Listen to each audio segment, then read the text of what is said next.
know, but we've been saying the Huskies. same thing. T.O., the UConn Huskies. They had their toughest 3-game stretch of the entire season, the last 3 games. They won at Marquette without Liam McNeely.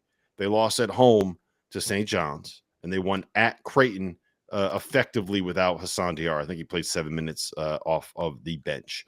Are the UConn Huskies back now that they have Liam McNeely back? I'm going to give T.O. an aneurysm today. This is my goal. I don't hate Illinois.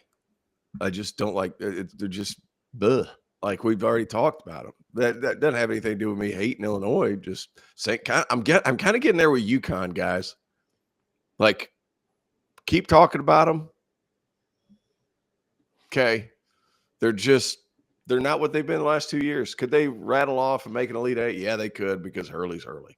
They're not winning the national championship this year. But the fact that we're even talking about them being in the conversation with the roster almost completely turned over, making the deep second weekend run is insane anyway. It's insane. So they're still good. 2 rings, Baldy. That was awesome. and then when he does that, he goes in the tunnel where there's no more fans and starts waving his arms up to get them fired. There was nobody in there. There was an audience of none. And Dan is firing up the crowd in the tunnel. Dan, what are you doing, Dan? Dan, what are you doing?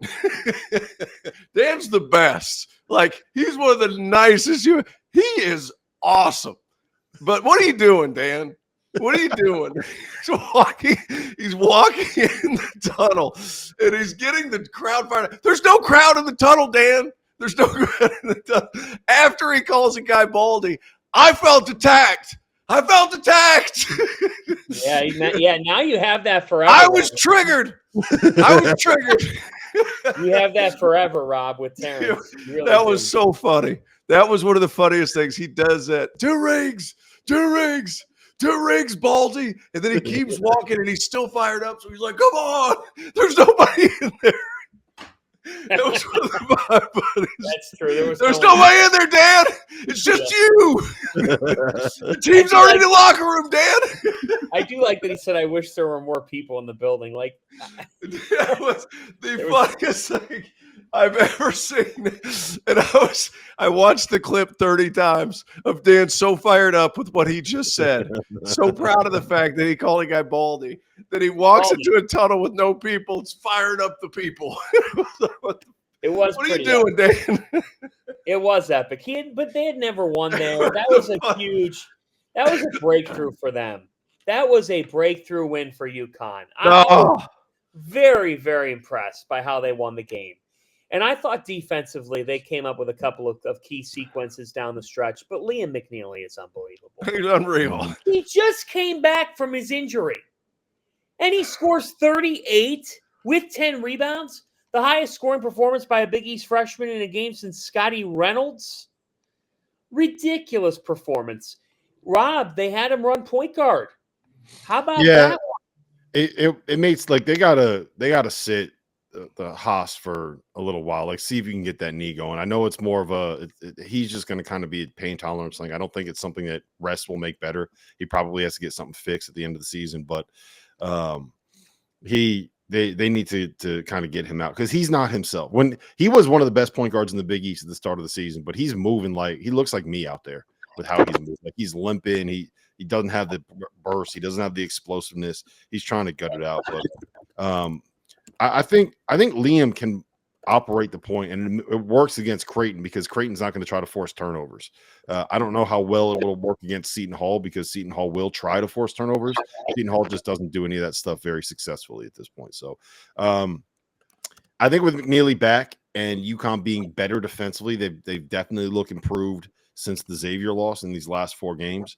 I think that there is a conversation to be had, but their ceiling is somewhat limited, especially if Alex Caraban is going to be broken. You know what? You're a shooter. I want to ask you this.